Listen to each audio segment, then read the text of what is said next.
श्री स्वामी समर्थ. मी तुम्हाला काही जात्यावरच्या ओव्या म्हणून दाखवते. तुम्हाला आवडलं तर लाईक करा, शेअर करा, सबस्क्राईब करा. श्री स्वामी समर्थ.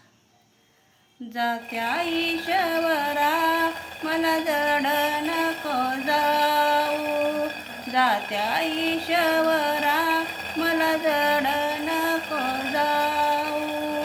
माझ्या माऊलीचं दूध तुझ्या कारणी रे लावू, माझ्या माऊलीचं दूध तुझ्या कारणी रे लावू.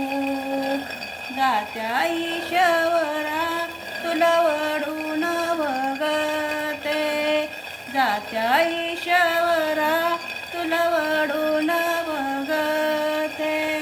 माझ्या माऊलीचं दूध तुझ्या कारणी लावते, माझ्या माऊलीचं दूध तुझ्या कारणी लावते. जात्या ईश्वरा तुरे हळू हळू पळ, जात्या ईश्वरा तुरे हळू हळू पळ. माझ्या माऊलीचं दूध माझ्या मनगटी खेळ, माझ्या माऊलीचं दूध माझ्या मनगटी खेळ, माझ्या मनगटी खेळ. श्री स्वामी समर्थ.